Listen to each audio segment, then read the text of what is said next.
माई देखी बेटवा के जन्म देले वाली आ जन्म देके देखी उनके पाल पोस के सियान कैले वाली। तो देखी बेटा के साथे का भइल बा त आप सब सुनी। 9 महीना हम गर्भे में हम हूँ जो पालेनी हो।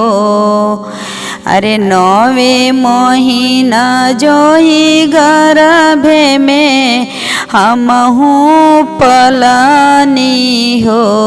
अरे बेटा के जनमवा जो देहानी जो आचरा से तो पी के आचरा से तो पी के ते दूधावा जो हम हूँ पियावानी हो।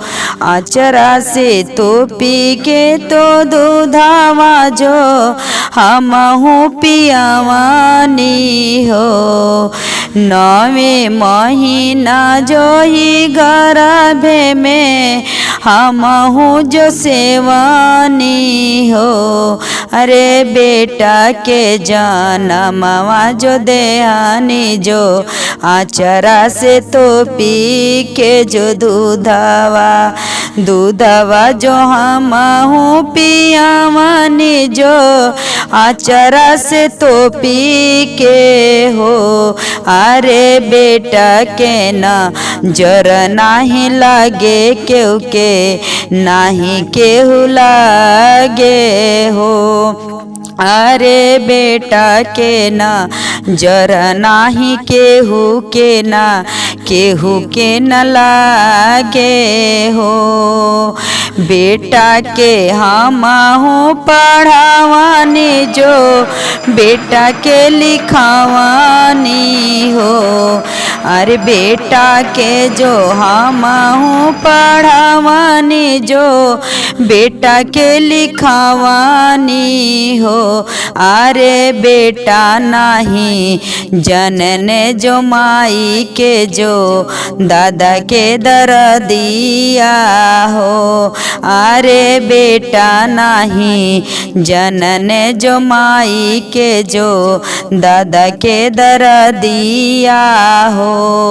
जब भैन बेटा जो सियान जो जब भैन बेटा जो सियान जो अपने जो मरजी के जब बहन बेटा जो सियाना जो पैने नौकरिया हो। अरे बेटा के जो हम हूँ पढ़ाई के धरवनी नौकरिया हो। बेटा जो कईने जो सदिया जो प्रेमवा लगाई के हो। बेटा जो कईने जो सदिया जो प्रेमवा लगाई के।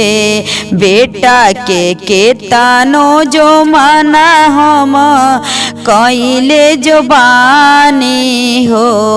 बेटा के तानो जो माना हम कईनी हो।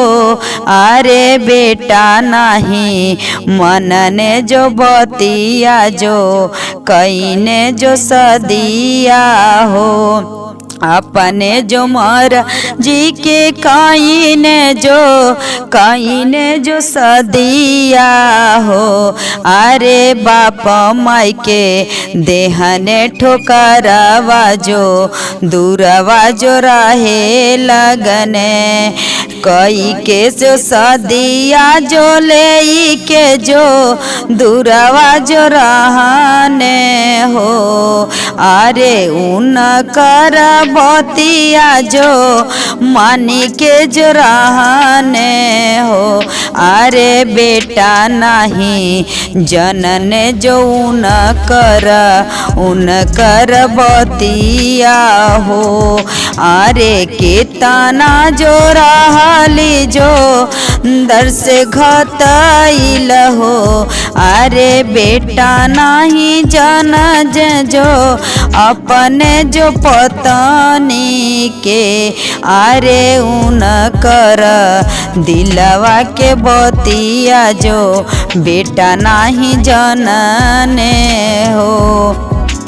बनी गईली उहो जो कसाईया जो, बनी गईली उहो जो कसाईया जो दूसरे से प्रेम लगाई के।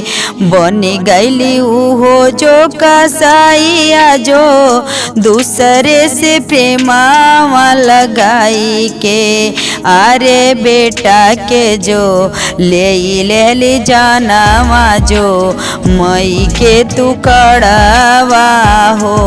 अरे बेटा के जो ले जानवा जो कैली जो हत्या हो।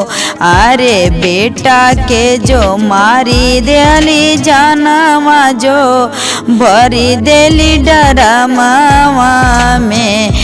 अरे उनकर सजाइया जो इतना कैली हो। अरे बेटा के ना बुझली मतिया नो नहीं जो ही दुखावा हो। अरे बेटा जो ही काइन जो अपने से प्रेम वाला गाई के जो सदिया हो। देखी बेटा तो अपने मर्जी के शादी कल है न, बात उनके मना उनकर माई कितनों कैली, लेकिन बेटा ना बात मनने। उनके प्रेम में इतना वो डूब गए न, सोचने कि हमार ये है जौन बाटी ये वाली माई दादा के ठोकर दे के आ देखी अपने से बियाह कर लेने, बियाह कर के दूरंदेश रहे लगने। लेकिन देखी दूरंदेश रहे लगने, लेकिन बेटा के जौन उनकर मेहरारू अली जैसे प्रेम वो दूसरे के प्रेम में लग के आ बेटा के जान मार दिली। काहे मरली कि हमरे बेटा के धन दौलत के लिए वो बेटा से शादी कैले रहली, तो यही से धन दौलत के लिए बेटा के जान मार देली आ दूसरे से प्रेम लगा लेली। तो देखी ऐसे कैली तो उनके साथे बहुत तो बेटा के दूधवा पियाई के जो हम हूँ जो रखानी हो। अरे अचारा से तो पी के जो दूधवा पियावानी हो। अरे बेटा के नाग लगे कौनो नजरिया ना नाही कौनो लागे हो।